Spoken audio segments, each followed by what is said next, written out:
Love and light, ladies and gents.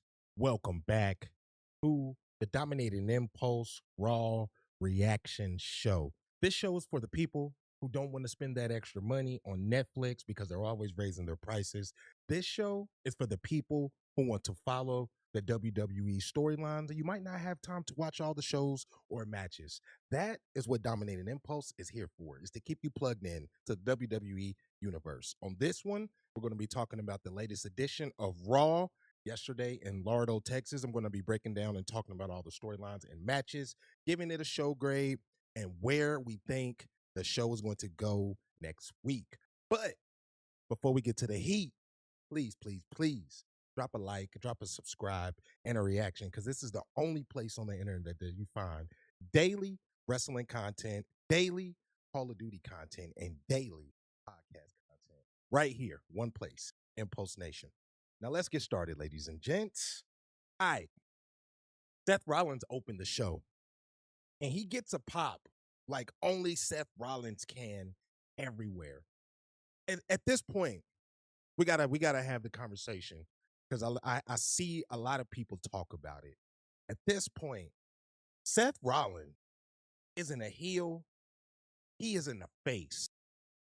He's an entity inside of storylines. That's how I see Rollins, just based on what the fans react to when his presence is in a ring or cutting a promo, international or stateside. Rollins is action and is must see TV.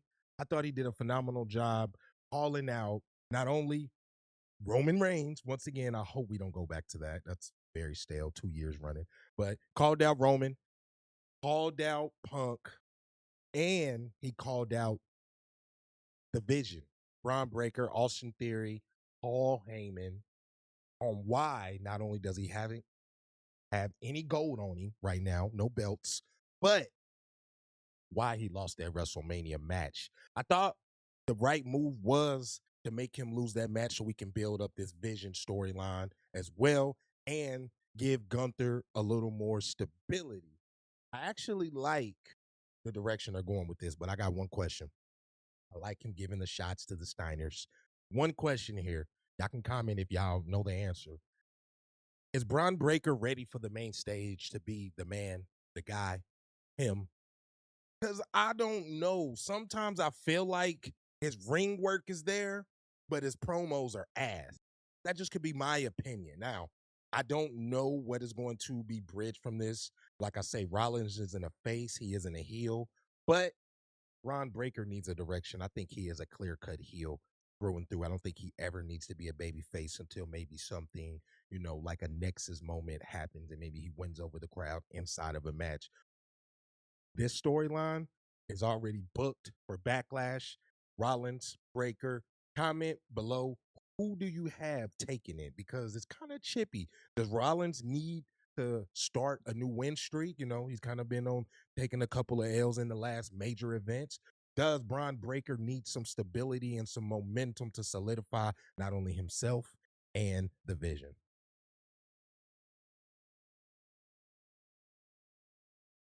Street Profits also got to talk about, because I said in the live stream yesterday, the tag team divisions are so muddy on both brands, men or women, right? But I also think the Street Profits, even though the newly released Motor City Rippers or Motor City Machine Guns were released, they were keeping the tag team division alive. So, like I say, this is another push for the Vision. Austin Theory, Logan Paul. Logan Paul is must-see TV as well, whether you love him or you hate him. The pop he gets is so organic, you can't manufacture it. I think that's kind of what TKO has always been leaning into. I actually like Logan Paul's ring work. Montez Ford, D'Lo, let's see what happens. Like I said, they gave Seth Rollins the cold shoulder and was like, nobody fucks with you. Pay attention to that, because they said nobody. You know what I mean? They said nobody. And that was after they did their thing with Joe Henry. So that's 2 weeks in a row. They've interrupted. They've made their presence known. Is this a clear-cut indication of the tag team division rising back up? Becky Lynch defeats Io Sky, man. All right. Now, let's talk about this match. Let's talk about this whole situation. I think Becky Lynch is in a phenomenal ring work, obviously. I think Io Sky, you cannot not cheer for her, woman of the people. I like this beef. I like this impromptu match. A lot of chaos. The match was overtaken by We Won't Carry, newly released Carrie Sane, who departed back to Japan. One of the reasons is indicated she didn't want to resign it because she wanted to go back to Japan, for another video. But the fans took that over, and we got some interference from Asuka. That is also confirmed for Backlash. So, what is going to happen with this Intercontinental picture? Becky Lynch has now took down Io Sky. I know we're not going to keep revisiting that. Is it going to be a triple threat, triangle, Lynch, Asuka, Sky? What is going to come? There are more women also on the Raw division. We still got Sol Ruka, Stephanie Valker. We're going to talk about her later in the video. It's going to be murky to see where they position this, but I did not hate this match. I love the energy, man. You know what I mean? Becky Lynch, the women's intercontinental title, she gave the open challenge. She delivered. The crowd was into it. I got no beef. That was a good match. That was a good energy. Good match and good energy. El Grande Americano versus the legendary Rey Mysterio. Now, I don't know if y'all know this. I feel like this is Dominating Impulse's job to tell y'all this. WWE in the next couple of years is about to lean heavily, and I do mean heavily, into luchadors. That's why they acquired AAA. Luchadors not only are the best storytellers, but have some of the best wrestling and best wrestling athletes. Like I say, the legendary Rey Mysterio. So the fact that we're getting the El Grande Americano versus Rey Mysterio was a good match, and it's building up to the mask off between the real El Grande Americano and Ludwig Kaiser Grande Kando. I just messed that up. And I think you got the Chad Gable version as well. That's going to be heat. Good storytelling. Like I say, that isn't about the match. That's just some good storytelling to see who loses their mask. Rey Mysterio, got to give him props. The ring work that he puts in at the age of 50 has to be documented. They always say LeBron is the greatest and most durable athlete ever. Rey Mysterio is right behind him. That's just my personal opinion. Now, another key point that we're going to get to in the closing of this video. LA Knight gave the Usos a warning about absolute power corrupts absolutely. He also said, we've been here before. A lot of people say, we don't want to see the bloodline. We cool off the bloodline. I always felt like there was other layers to the bloodline to tell. They kind of like rushed that ending for obvious reasons. But this new edition of the bloodline was fire. I actually loved how they opened the show with Roman having Jay and Jimmy on his shoulders as angel, one being an angel, one being the devil, and he's conflicted in the decision he needs to make, right? I love that. I just want to see one. You can never, never, never have an edition of Raw without LA Knight. Always gets one of those crazy pops. Always gets one of those crazy pops. But what is going to happen? The Usos and LA Knight, they've been cool. You know what I'm saying? They got a little brotherhood. Jimmy's like, hey, yo, bro, this is family. But LA Knight's like, the minute that it spills over and it's not family, now it's my business. Pay attention for that. Pay attention to that. Like I said, Joe Hendry did the concert. A lot of people gave this slack years ago when Elias did this same thing in, I believe, 2016. Oh, this is what pro wrestling is. Perception is always reality. Joe Hendry is a fan favorite through and through. I actually like, again, 3 different segments tonight. This is a running theme, I think, post WrestleMania. This is going to be the first quarter of the year is the building up of factions. The Vision and MFT and the Bloodline have been featured heavily in Raw and SmackDown in most of the segments and stories. Again, the Vision is featured here. Let's see if this spills over into a Joe Hendry, Logan Paul beef. He was singing a song trying to get Logan Paul fired. I love that. And what better person to put Joe Hendry over than Logan Paul as someone who is now being called up? I mean, I know he's done his work in the Indies and in TNA and NXT, but This is Raw. This is the big stage. Logan Paul has been through the rigor. He's paid his dues a little bit. So let's see if they spill that over into a backlash showdown. I think they will. I think they will.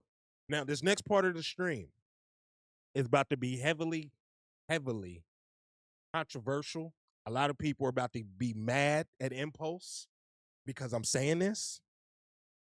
I love the energy that Obafemi is carrying. He destroyed Grayson Waller in what, 5 minutes? The same 5 minutes that we criticized WrestleMania for. He destroyed him, right?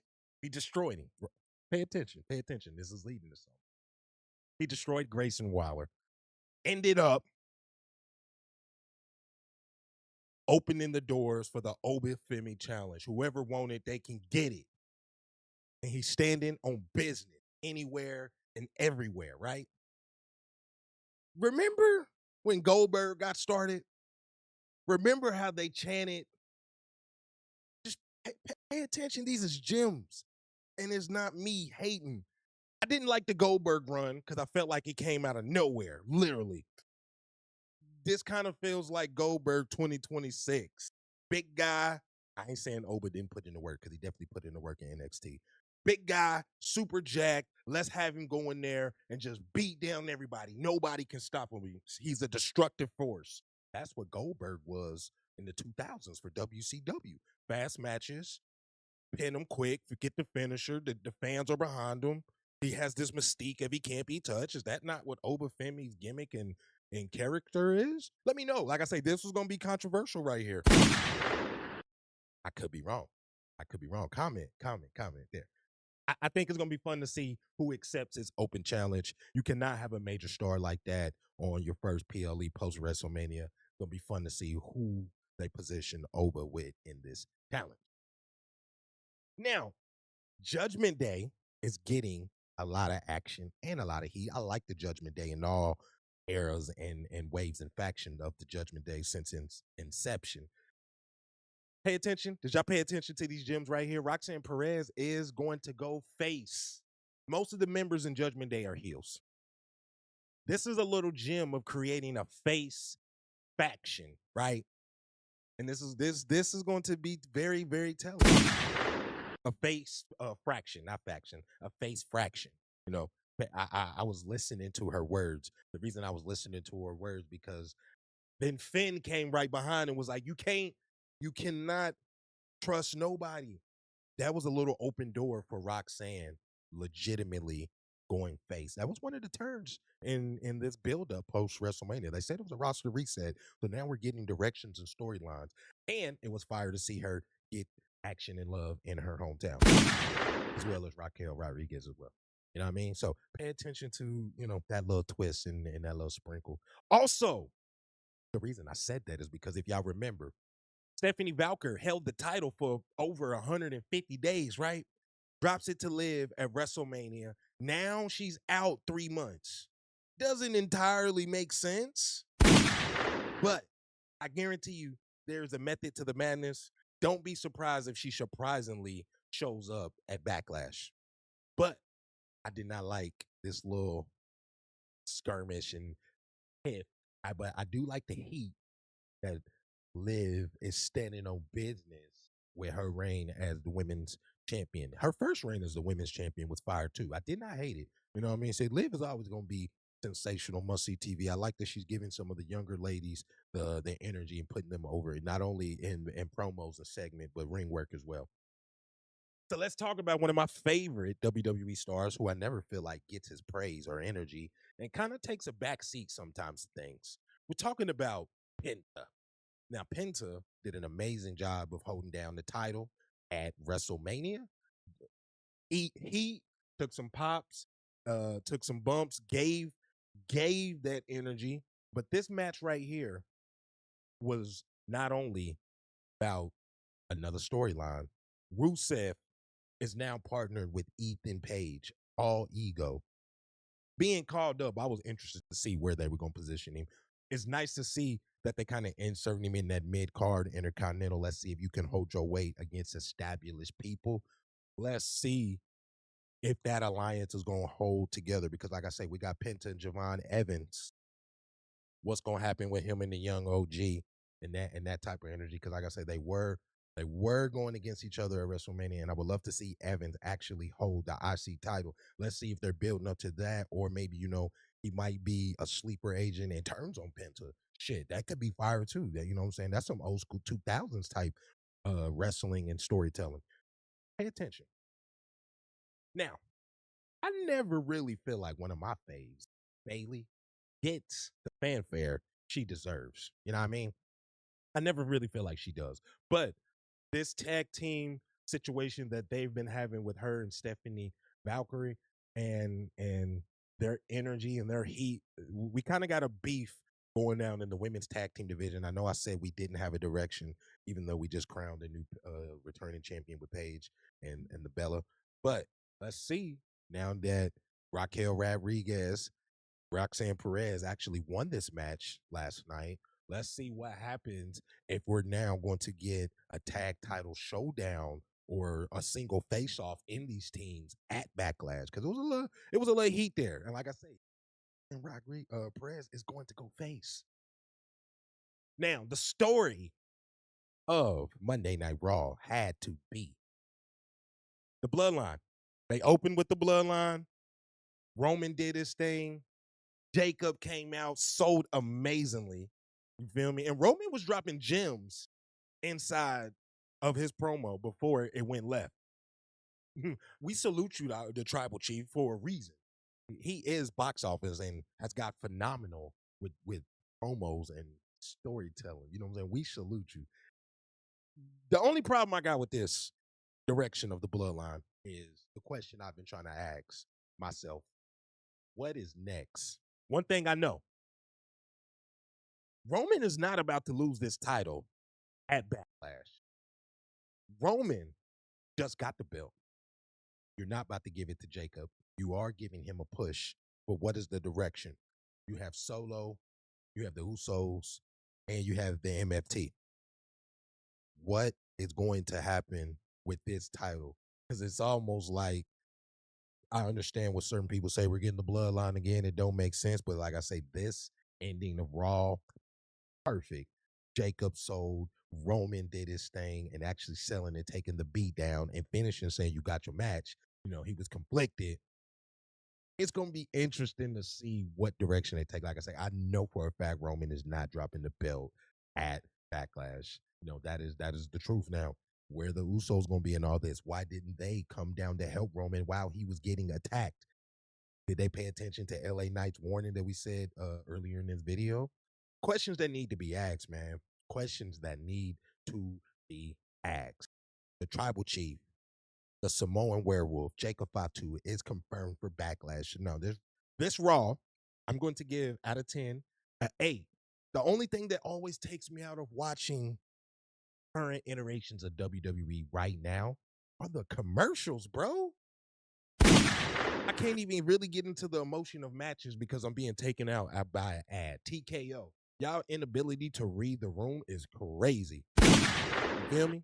But this Raw right here, I'm going to give an 8 out of 10. It was fire. I enjoyed it. Minus the commercials, it delivered in every storyline, in every direction, and we got us some slight turns of characters. You know what I mean? So let me know y'all comments. What do y'all think of this week's Raw? Like I say, we are going to be breaking down every episode and every storyline so you don't have to watch or be lost in the sauce. Till next time, King of the Podcast, Casual Gamer. Some people call me the Contrarian. We're also live daily on this channel and Twitch. So make sure you tap in, make sure you subscribe, hit that notification bell. You do not want to miss any WWE commentary, our Call of Duty commentary, or any of our live commentary. You can come pull up, you can hang out, you can have a good time. I am out. Next video you are going to see is probably going to be a podcast clip of some guests that we've been featuring on Dominated Impulse the podcast, or you're going to get some more WWE heat. I am out. Let's do our thing. Y'all have a great day.